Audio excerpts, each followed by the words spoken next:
नमस्ते प्यारे विद्यार्थियों, कैसे हैं आप सभी। आशा करती हूँ आप सभी स्वस्थ हैं, सुरक्षित हैं और खुश होकर अपनी पढ़ाई कर रहे हैं। आज की इस वीडियो में हम कक्षा 9वीं के पाठ्यक्रम में शामिल की गई 2 कविताएं नए इलाके में और खुशबू रचते हैं हाथ, इनकी विस्तृत व्याख्या करने वाले हैं। DBSE बोर्ड के द्वारा इन दोनों कविताओं को इकाई 6 का हिस्सा बनाया गया है। कक्षा 9 की इकाई 6 में पाठ्यक्रम में इनको शामिल किया गया है। आज हम इनकी व्याख्या करने वाले हैं, विस्तार से इनके अर्थ को और इनके भावार्थ को समझने वाले हैं। वैसे अगर बात की जाए तो ये दोनों ही कविताएं NCERT की पाठ्यपुस्तक से ली गई हैं।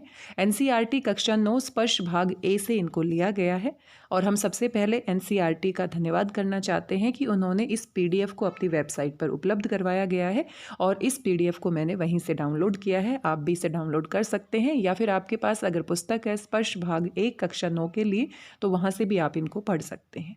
प्यारे विद्यार्थियों, NCERT की पाठ्यपुस्तकों की यही विशेषता है कि उसमें आपकी पाठ्य सामग्री से संबंधित सारी जानकारी दी होती है। यहाँ पर आप देख सकते हैं इन कविताओं के कवि हैं अरुण कमल जी। इनके बारे में विस्तार से यहाँ पर जानकारी आप पढ़ सकते हैं। साथ में कविताओं के बारे में भी थोड़ा सा यहाँ सारांश के रूप में हिंट दिया गया है, संकेत दिया गया है और इसके बाद आपकी कविताएं शुरू हो जाती हैं। कविताओं के अंत में अभ्यास प्रश्नोत्तर के साथ साथ यहाँ पर शब्दार्थ भी दिए गए हैं। जो कठिन शब्द हैं उनके अर्थ भी आप यहाँ पर देख सकते हैं। तो ये NCERT पाठ्यपुस्तकों की खास बात होती है जिसमें सारी बातें विस्तार से दी गई होती हैं। अगर कोई महत्वपूर्ण बिंदु या कोई महत्वपूर्ण जानकारी होती है उसको भी टिप्पणी के रूप में अंत में शामिल किया जाता है। चलिए ज़्यादा बातचीत न करते हुए आइए इन कविताओं की व्याख्या को समझते हैं और देखते हैं यहाँ पर कवि क्या कहना चाहते हैं। अरुण कमल जी के बारे में विस्तार से आप यहाँ पर पढ़ सकते हैं। 15 फरवरी 1954 में उनका जन्म होता है और उन्होंने अनेक पुस्तकें लिखी हैं, साथ में अनेक रचनाओं का अनुवाद भी किया है। उनकी बहुत सारी रचनाओं के नाम भी आप यहाँ पर देख सकते हैं। अपनी केवल धार, सबूत, नए इलाके में जो कि हम पढ़ने वाले हैं, पुतली में संसार, कविता और समय। इनके अलावा अरुण कमल ने माइकोवेस्की की आत्मकथा और जंगल बुक का हिंदी में और हिंदी के युवा कवियों की कविताओं का अंग्रेजी में अनुवाद किया है। तो अनुवाद कार्य भी करते रहे हैं। इनकी कविताओं में आम बोलचाल की भाषा का प्रयोग किया जाता है। खड़ी बोली का प्रयोग आप देख सकते हैं। इनकी कविताएं या तो आप बीती या फिर जग बीती पर आधारित होती है, यानी कि अपने अनुभव को साझा करते हैं, चाहे वो उनका खुद का अनुभव हो या फिर आसपास के जीवन का अनुभव हो। यहाँ पर सबसे पहली जो कविता है नए इलाके में, ये एक ऐसी दुनिया में हमें लेकर जाती है जो एक दिन में पुरानी पड़ जाती है। अब मान लीजिए कि आप शहर में रहते हैं, मैं भी शहर में रहती हूँ और हर साल गर्मी की छुट्टियों में या जब भी छुट्टी पड़ती है तो आप अपने गांव में जाते हैं। तो जब आप गांव में जाते हैं 1 साल के बाद तो वहाँ पर थोड़ा बहुत बदलाव होता है, लेकिन आपको वो इतना बदलाव नहीं लगता है क्योंकि थोड़ा बहुत बदलाव है तो आप देखते हैं कि भाई हाँ थोड़ा बहुत बदल गया है और जैसे आप वहाँ पर जाते हैं तो वो बदलाव आप देख लेते हैं। फिर अगले साल छुट्टियाँ होती हैं तो फिर से आप जाते हैं तो फिर भी थोड़ा बहुत बदल जाता है, तो फिर भी आपको इतना लगता नहीं है कि बहुत कुछ बदल गया है। लेकिन मान लीजिए आप अपने गाँव में 10 साल बाद जाते हैं या 15 साल बाद जाते हैं तो पूरी तरह से गाँव बदला हुआ हमें नज़र आता है। वहाँ के लोग, हो सकता है बहुत सारे लोग हमें पहचाने ना, या हमें भी वहाँ के घर या आसपास की गलियाँ बिल्कुल बदली हुई नज़र आए। तो ये बहुत सालों के बाद बदलाव हमें देखने को मिलता है। लेकिन यहाँ पर तो कविता में कवि कहते हैं कि मैं सुबह घर से निकला हूँ और शाम को जब मैं वापस आ रहा हूँ तो मुझे अपना घर ही नहीं मिल रहा, क्योंकि जहाँ जिस गली में मेरा घर है, जिस मोहल्ले में मेरा घर है, वहाँ सब कुछ बदल गया है। मेरे घर तक पहुँचते पहुँचते मुझे पीपल का पेड़ दिखाई देता था। जब मैं अपने घर वापस जाता हूँ तो बीच में पीपल का पेड़ आता है या कोई गली आती है या कोई ऐसा घर आता है, लेकिन वो पूरी तरह से बदल गया है। तो यहाँ पर अंधाधुंध जो बदलाव हो रहा है, जो विकास के नाम पर बदलाव हो रहा है, उस स्थिति को दिखाने का प्रयास किया गया है और एक तरह से व्यंग भी किया गया है कि दुनिया कितनी बदल रही है और इतनी तेज़ी से बदल रही है। ठहराव नहीं है जीवन में। अगर इतनी तेज़ी से सब कुछ बदलता रहेगा तो हमारा जीवन सुख और शांति से नहीं बीत सकता है। और इस पल पल बनती बिगड़ती दुनिया में जो हमारी यादें हैं, जो हमारी स्मृति के भरोसे बहुत सारी चीज़ें हम याद रखते हैं, उनका कोई महत्व नहीं रह जाता। तो ये कविता के बारे में थोड़ी सी बातें हैं, यहाँ पर भी आप पढ़ सकते हैं। और दूसरी जो हमारी कविता है, दोनों ही छोटी छोटी कविताएं हैं लेकिन बहुत ही महत्वपूर्ण कविताएं हैं। खुशबू रचते हैं हाथ। तो यहाँ पर समाज में 2 वर्ग, ऐसे वर्ग हैं, एक उच्च वर्ग है और एक निम्न वर्ग है। उच्च वर्ग और निम्न वर्ग में इतना ज़्यादा अंतर है कि जो निम्न वर्ग के लोग हैं वो उच्च वर्ग के लोगों के लिए सुख और सुविधाएं जुटाने में लगे रहते हैं, लेकिन उनका अपना जीवन इतनी बुरी हालत में होता है कि हम कल्पना भी नहीं कर सकते। एक उदाहरण के माध्यम से यहाँ पर कवि समझाने का प्रयास करते हैं कि जो अगरबत्ती हमारे घरों में जलाई जाती है, उसमें जो खुशबू हमारे घर में फैलती है, उन अगरबत्तियों की खुशबू से हमारा घर खुशबूदार बनता है, हमारे घर में पूजा होती है। लेकिन वो खुशबू जो लोग बनाते हैं, उनके हाथ इतने कटे फटे हाथ हैं, उनके हाथों में कहीं पर भी खुशबू नहीं है, उनका जीवन इतना दुर्गंधपूर्ण है। वो जिस इलाके में रहते हैं वहाँ पर रहने की हम कल्पना भी नहीं कर सकते, या कुछ पल के लिए हम वहाँ पर ठहर भी नहीं सकते। तो ये कितनी बड़ी विडंबना है, कितना बड़ा व्यंग यहाँ पर किया गया है, कितना बड़ा व्यंग यहाँ पर कवि करते हैं कि समाज के कितने दो बड़े बड़े हिस्से हैं, और जिन हिस्सों में सुख सुविधाएं हैं, जो लोग सुख सुविधाओं का भोग कर रहे हैं, उनका निर्माण वो लोग कर रहे हैं जिनके जीवन में 2 वक्त की रोटी भी नहीं है, जिनके जीवन में रहने को मकान नहीं है, जिनके जीवन में कोई भी सुख सुविधा नहीं है। तो इस तरीके की बातें इन दोनों कविताओं में की गई है। आइए विस्तार से इनकी व्याख्या करते हैं ताकि अच्छे से हम इन कविताओं को समझ सकें। तो सबसे पहले आप यहाँ पर देख सकते हैं नए इलाके में। इलाका क्या होता है? जगह होती है। तो अगर हम एक नए इलाके में जाते हैं तो हम दिमागी तौर पर ये सोचते हैं कि भाई वहाँ पर सब कुछ नया होगा, क्योंकि पहले हमने वहाँ पर ऐसा कुछ देखा नहीं है, पहले हम वहाँ पर गए नहीं हैं।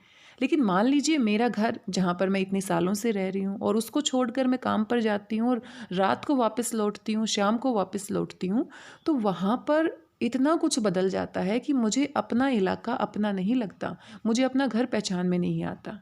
तो यहाँ पर अतिशोक्ति अलंकार का प्रयोग भी हम कह सकते हैं। अतिशोक्ति के माध्यम से, व्यंग के माध्यम से कवि ने आसपास की जो परिस्थितियाँ बदल रही हैं, जो अंधाधुंध बदलाव हो रहे हैं, जिनका इतना महत्व भी नहीं है, जिनकी आवश्यकता भी नहीं है, उनके बारे में हमारा ध्यान आकर्षित किया है।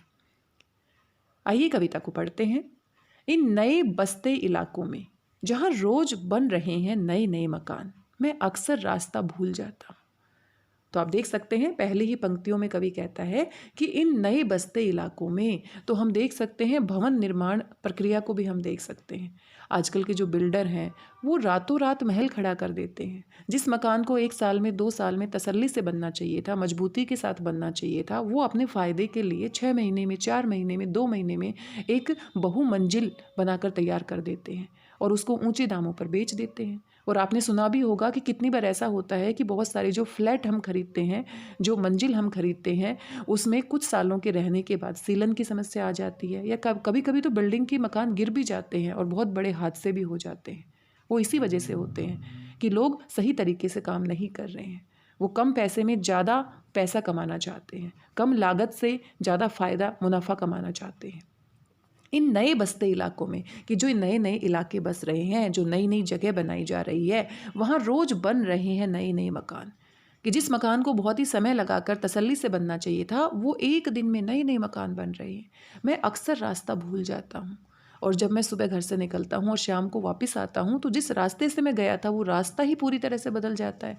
जहाँ पर कोई जगह खाली थी वहाँ पर पूरी बहुमंजिल बन जाती है, और इतनी तेज़ी से ये बदलाव हो रहा है कि मैं समझ नहीं पा रहा हूँ। धोखा दे जाते हैं पुराने निशान। अब मान लीजिए आप अपने घर जाते हैं तो आप अच्छे से उस रास्ते को पहचान जाते हैं। अब मान लीजिए आपका जो घर है वहाँ पर कोई मेहमान आने वाला है, जो पहली बार आपके घर में आने वाला है, तो आप उसको लैंडमार्क बताते हैं कि भाई मेरे घर के पास पुलिस चौकी है, एक बड़ा सा पीपल का पेड़ है, या इस रंग का एक मकान है, उसके साइड में बाजू में मेरा घर है। हम बहुत सारे ऐसे निशान बना लेते हैं अपने घर के आसपास, और वो वैसे ही रहते हैं, सालों तक वैसे ही रहते हैं। धोखा दे जाते हैं पुराने निशान। तो यहाँ पर कवि कहते हैं कि जो पुराने निशान हम अपने घर के रास्ते के आसपास बना लेते हैं, जो लैंडमार्क होते हैं, वो भी धोखा दे जाते हैं, वो एक दिन में ही बदल जाते हैं। खोजता हूँ ताकता पीपल का पेड़, ताकता यानी कि देखता हुआ। तो मेरे घर के आसपास एक पीपल का पेड़ है, जब भी मैं अपने घर के पास आने वाला होता हूँ तो पीपल का पेड़ दूर से मुझे दिखता है, और मैं उसको देखता हूँ, वो मुझे ताकता है, मुझे देखता है। खोजता हूँ ढहा हुआ घर, तो ये निशान है जो हम अपने घरों के आसपास जो लैंडमार्क बना लेते हैं, जो हमारी यादों में रहते हैं। जब हम किसी और को अपने घर का पता बताते हैं तो समझाने का प्रयास करते हैं। एक ढहा हुआ घर मेरे घर के आसपास है, कभी बता रहे हैं। और ज़मीन का खाली टुकड़ा जहाँ से बाएं मुड़ना था मुझे, और जब मैं अपने घर की तरफ जाता हूँ तो एक खाली ज़मीन का टुकड़ा वहाँ पर होता है, और जहाँ से मुझे बाएं मुड़ना था, लेफ़्ट साइड में मुड़ना था। तो लेकिन ये सब साधारण सी बात है, लेकिन यहाँ पर ये जो निशान है वो कवि को नहीं मिलते हैं। वो सुबह घर छोड़कर निकलते हैं और शाम को जब लौटते हैं तो ये सारे जो निशान हैं, जो उनकी यादों में हैं, जो उनके घर की पहचान बताते हैं, घर के आसपास आने का एहसास दिलाते हैं, वो यहाँ पर नहीं मिलते हैं उनको। फिर 2 मकान बाद बिना रंग वाले लोहे के फाटक का घर था, 1 मंजिला। और फिर वो बताते हैं इतना ही नहीं कि 1 मंजिला, एक ही मंजिल थी उसकी, बहुत सारी मंजिल नहीं थी वहाँ पर। बिना रंग वाले लोहे के फाटक का एक घर था और उसके आसपास मेरा घर है। और मैं हर बार 1 घर पीछे चल देता हूँ या 2 घर आगे ठकमकाता हूँ, लेकिन ये जो निशान हैं, जो मेरे घर की पहचान बताते हैं, जो मेरे घर के आसपास हैं, वो बिल्कुल बदल जाते हैं। तो हर बार जब मैं रात को शाम को लौटता हूँ तो या तो 1 घर पीछे चल देता हूँ, इतना बदलाव हो जाता है, या फिर 2 घर आगे ठकमकाता यानी कि डगमगाता हुआ, कि मुझे भ्रम होता है, मुझे दुविधा होती है कि मेरा घर कौन सा है। यहाँ रोज कुछ बन रहा है, रोज कुछ घट रहा है। यहाँ स्मृति का भरोसा नहीं है। तो हमारी जो यादें होती हैं वो बहुत महत्वपूर्ण होती हैं। यादों के सहारे हम चीज़ों को याद रखते हैं, स्थान को याद रखते हैं, लोगों को याद रखते हैं। लेकिन यहाँ तो प्रतिदिन इतना कुछ बदल रहा है, रोज कुछ घट रहा है और कुछ बन रहा है, और इतना तेजी से परिवर्तन हो रहा है, इतनी तेजी से बदलाव हो रहा है कि यहाँ पर अपनी स्मृति यानी कि अपनी याददाश्त का कोई भरोसा नहीं है कि आपको याद है कि आपका घर का रास्ता कौन सा है, आपके घर के आसपास कैसे घर हैं। लेकिन ये पूरी तरह से इतना अंधाधुंध परिवर्तन हो रहा है कि आपको अपनी स्मृति पर भरोसा नहीं होता है। आप हैरान हो जाते हैं कि मुझे अपना घर का रास्ता याद है, लेकिन ये तो पता नहीं मैं कहाँ आ गया हूँ। आगे कवि कहते हैं, 1 ही दिन में पुरानी पड़ जाती है दुनिया। तो दुनिया हालांकि बदलती है और प्रतिदिन बदलती है, लेकिन थोड़ी थोड़ी बदलती है और सालों के बाद हमें वो परिवर्तन दिखाई देता है। लेकिन यहाँ तो ऐसी स्थिति हो गई है कि 1 ही दिन में कल वाली जो दुनिया है वो पुरानी पड़ जाती है। इतना अधिक बदलाव हो रहा है। जैसे वसंत का गया पतझड़ को लौटा हूँ। मान लीजिए मैं वसंत ऋतु में अपने घर से निकला था तो 1 ही दिन में पतझड़ आ जाती है, इतना बदलाव आ जाता है। जैसे बैसाख का गया भादों को लौटा हूँ। तो ये देसी महीनों के नाम है। बैसाख के बाद भाद्रपद महीना जो आता है, तो यहाँ पर कवि उदाहरण के माध्यम से समझाने का प्रयास कर रहा है कि 1-1 महीने के अंतराल में या 2-3 महीने के अंतराल में परिवर्तन समझ में आता है, लेकिन यहाँ तो 1 ही दिन में सब कुछ बदल रहा है। ऐसा लगता है जैसे महीनों का जो बदलाव है वो 1 ही पल भर में हो गया है। अब यही है उपाय कि हर दरवाजा खटखटाओ और पूछो, क्या यही है वो घर? तो यहाँ पर आप देख सकते हो कि कवि अपने घर तक नहीं पहुँच पा रहा है, वो घर जहाँ पर वो रहता है, लेकिन इतना कुछ बदल गया है कि अब उसके पास एक ही उपाय है, एक ही तरीका है कि वो हर किसी के घर में दरवाज़ा खटखटाए और पूछे कि क्या ये मेरा घर है, क्या ये वही घर है जिसको मैं सुबह छोड़कर निकला था और अभी मुझे ये नहीं मिल रहा है। क्योंकि जो चीज़ें मेरे दिमाग में थी, जो निशान मैंने अपने घर के आसपास बनाए थे, वो अब यहाँ पर नहीं है। समय बहुत कम है तुम्हारे पास, आज चला पानी ढहा आ रहा आकाश। तो इस पंक्ति को थोड़ा समझने का प्रयास करना है कि समय बहुत कम है तुम्हारे पास। कवि को अपना घर नहीं मिल रहा है, वो इतना प्रयास कर रहे हैं ढूंढने का, और फिर कोशिश करते हैं कि हर घर के दरवाजे को खटखटाएं और पूछें कि क्या ये वही घर है। आ रहा चला पानी ढहा आ रहा आकाश। आकाश क्या होता है? आकाश। तो यहाँ पर स्थानीय शब्द का प्रयोग किया गया है, आकाश या आसमान आप कह सकते हैं। और पानी ढहा, ढहा मतलब नीचे की तरफ, आकाश से पानी आने वाला है, यानी कि बारिश होने वाली है। ऐसा लग रहा है बहुत तेज़ से बारिश आने वाली है और मेरे पास समय बहुत कम है। और वो अपने मन में एक उम्मीद जगा कर बैठे हुए हैं कि शायद पुकार ले कोई पहचाना ऊपर से देखकर, कि अपने घर के ऊपर से कोई मुझे आता हुआ देख ले और पहचान कर मुझे बुला ले, क्योंकि अभी बारिश आने वाली है। कभी बहुत ही दुविधा में है क्योंकि अपने घर को पहचान नहीं पा रहे हैं। तो यहाँ पर एक ऐसी स्थिति की यहाँ पर कवि कल्पना करते हैं जो कि विश्वास करना थोड़ा मुश्किल है कि परिवर्तन इतना जल्दी, अगर हम अपने आसपास देखें तो इतना जल्दी नहीं होता, लेकिन फिर भी बहुत ज़्यादा परिवर्तन हो रहा है। इसलिए हम कह सकते हैं कि ये कविता विकास के नाम पर जो अंधाधुंध निर्माण कार्य हो रहे हैं उनकी ओर संकेत कर रहे हैं।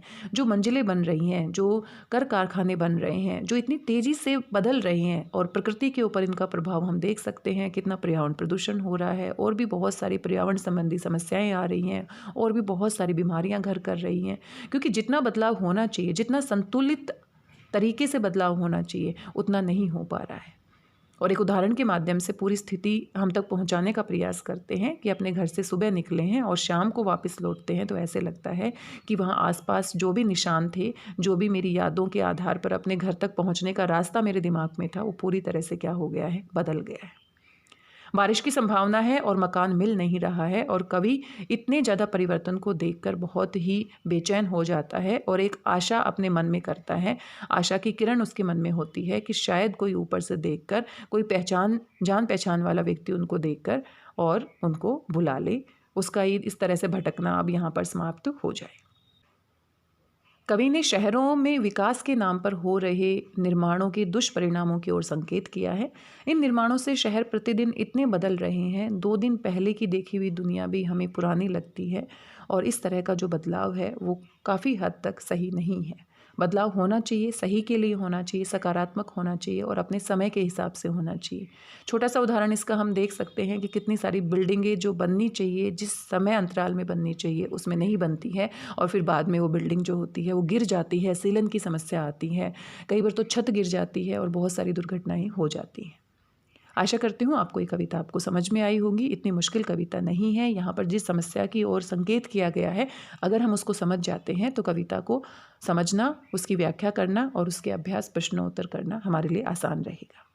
आइए साथ साथ दूसरी कविता की व्याख्या भी हम समझ लेते हैं, और यहाँ पर आप देख सकते हैं दूसरी कविता का नाम है खुशबू रचते हैं हाथ। तो यहाँ पर हाथों में किसी प्रकार की खुशबू की बात नहीं की जा रही, क्योंकि जब हम अपने हाथों को धोते हैं सैनिटाइजर से, साबुन से या परफ्यूम वगैरह लगाते हैं तो उसमें साधारण तरीके से खुशबू आती है। तो यहाँ पर किसी और खुशबू की बात की जा रही है। खुशबू रचते हैं हाथ में सामाजिक विसंगतियों की ओर इशारा किया गया है। समाज में एक उच्च वर्ग है, एक निम्न वर्ग है। निम्न वर्ग अपेक्षित है। समाज में 2 वर्ग बने हुए हैं। एक बहुत ही उच्च वर्ग है जिनका जीवन इतना सुविधापूर्ण है, ऐशो आराम से बीतता है, और दूसरा जो वर्ग है वो निम्न वर्ग है, जो उपेक्षित है, जो सबसे ज़्यादा मेहनत करता है, और जो उच्च वर्ग है उसके जीवन को खुशहाल बनाता है, लेकिन उनके पास कुछ भी नहीं है। उनके पास ना रहने के लिए मकान है, ना खाने के लिए 2 वक्त की रोटी है, और ना पहनने के लिए अच्छे कपड़े हैं। जो हाथ अपने हाथों से खुशबू रचते हैं, अगरबत्तियों का निर्माण करते हैं जिससे खुशबू आती है, वही हाथ मैले कुचेले हैं, कटे फटे हैं। उन्हीं हाथों में खुशबू नहीं है बल्कि दुर्गंध है, बदबू है। वो ऐसे माहौल में रहते हैं जो नर्क से कम नहीं कहा जा सकता, जिसमें रहने की हम कल्पना भी नहीं कर सकते। आइए कविता को समझने का प्रयास करते हैं। कई गलियों के बीच, कई नालों के पार, कूड़े करकट के ढेरों के बाद, बदबू से फटते जाते इस टोले के अंदर। टोला क्या होता है? छोटा मोहल्ला आप कह सकते हैं। तो यहाँ पर हमारे जो कवि हैं वो हमें कविता में प्रवेश करवाने का प्रयास कर रहे हैं कि बहुत सारी गलियों को पार करते हुए, कई नालों को पार करते हुए, बदबूदार नालों को पार करते हुए, कूड़े करकट के ढेर को पार करते हुए और बदबू से फटते जाते इस टोले के अंदर, जब इस टोले के अंदर, इस छोटे मोहल्ले के अंदर जाते हैं तो इतनी बदबू आती है कि वहाँ पर ठहरना मुश्किल हो जाता है।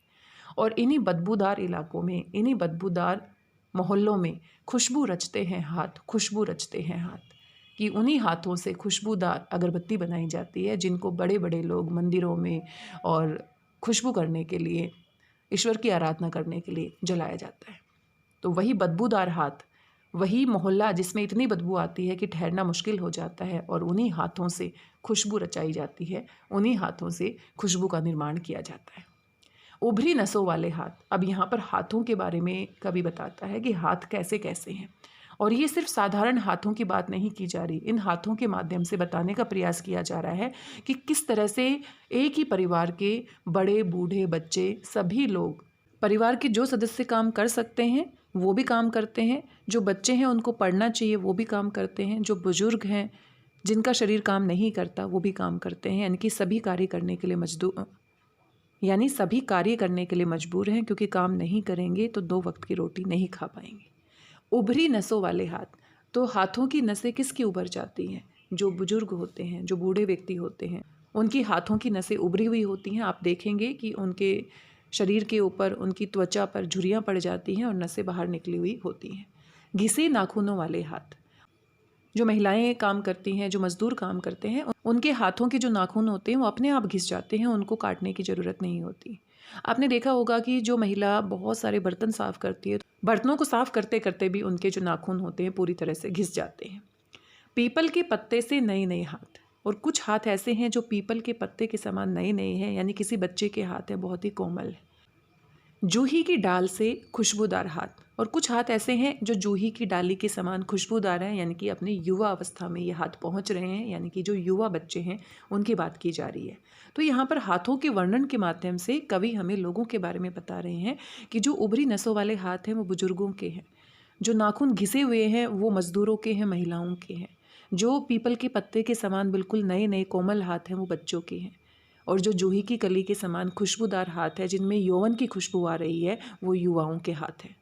गंदे कटे पिटे हाथ, जख्म से फटे हुए हाथ, खुशबू रचते हैं हाथ। और ये जो हाथ हैं जब ये अगरबत्तियाँ बनाते हैं, जब ये मेहनत मजदूरी करते हैं तो गंदे और कटे पिटे हो जाते हैं। जख्म से फटे हुए हाथ, यानी कि इन हाथों पर चोट लगती है, बार बार काम करने से घाव हो जाते हैं।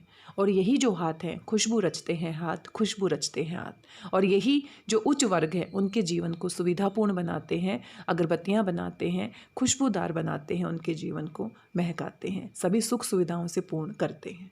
अब मान लीजिए एक उदाहरण के माध्यम से अगर समझने का प्रयास करें तो बहुत सारे घरों में काम करने के लिए एक मेड आती है, नौकरानी आती है, और वो पूरे घर का काम करती है, झाड़ू पोछा करती है, बर्तन साफ़ करती है, कपड़े धोती है। ऐसे बहुत सारे परिवार होते हैं। अब मान लीजिए वो महिला जो है वो जिस घर में रह रही है उसका घर ऐसे मोहल्ले में है जहाँ पर आसपास नाला है, गंदा नाला है, कूड़ा करकट का ढेर है, और उसका घर इतनी बुरी हालत में है, इतनी दयनीय हालत में है, लेकिन वो किसी ऐसे घर को, ऐसे अच्छे घर को क्या कर रही है, रोशन कर रही है। उन उच्च वर्ग के लोगों का काम उसके बिना नहीं हो पाता। ऐसे ही किसी भवन का निर्माण अगर होता है तो मजदूर काम करते हैं, वो मजदूर काम करते हैं, वो भवन का निर्माण करते हैं, और जो बड़े बड़े लोग हैं वो उस भवन का निर्माण करवा रहे हैं, सुख सुविधाएं जुटा रहे हैं, लेकिन जो लोग निर्माण करते हैं उनके पास खुद ही भवन नहीं है। जो इतने हुनरमंद है, जिनमें इतनी कला है, जो इतने सुंदर भवन का निर्माण कर सकते हैं, जो किसी की गंदगी को साफ कर सकते हैं, किसी के घर को जगमगा सकते हैं, लेकिन उनके पास खुद अपना घर नहीं है, उनके पास खुद अपने पास रहने के लिए सुख सुविधाएं नहीं है। तो इसी बात की ओर यहाँ पर कवि हमारा ध्यान आकर्षित करना चाहते हैं, समाज की इस समस्या की ओर ध्यान आकर्षित कराना चाहते हैं। यहीं इस गली में बनती है मुल्क की मशहूर अगरबत्तियाँ। मुल्क यानी कि देश की, पूरे देश भर में जो मशहूर अगरबत्तियाँ हैं वो इस गली में बनती है। कौन सी गली में? जहाँ पर बदबू है, जहाँ पर गंदा नाला बहता है, जहाँ पर कूड़े करकट का ढेर है, जहाँ के लोगों के हाथ कटे फटे हैं, गंदे हैं, मैले कुचेले हैं। इन्हीं गंदे मोहल्लों के गंदे लोग, तो ये जो गंदे मोहल्ले हैं जहाँ पर शायद कोई भी उच्च वर्ग का लोग या साधन संपन्न लोग आना भी नहीं चाहेगा, और ये जो गंदे लोग हैं जिनको देखकर हमें घिन आती है, हम घृणा की नज़र से देखते हैं, इनका रहने का स्थान नर्क के समान है। बनाते हैं केवड़ा, गुलाब, खस और रात रानी अगरबत्तियाँ। तो केवड़ा होता है, एक पौधा होता है जिससे खुशबू निकलती है। गुलाब के बारे में आप जानते हैं, खस भी इसी प्रकार से होता है जिसको पोस्ता भी कहते हैं, रात रानी भी आप जानते होंगे। तो इनसे खुशबूदार अगरबत्तियाँ बनाई जाती हैं।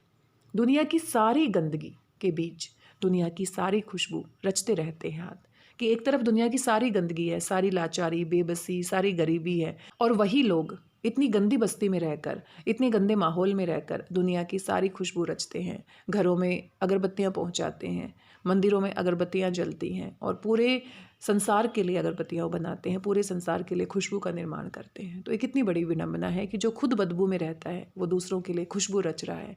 जिसके पास खुद खाने के लिए 2 वक्त की रोटी नहीं है वो दूसरों के लिए अनाज का उत्पादन कर रहा है।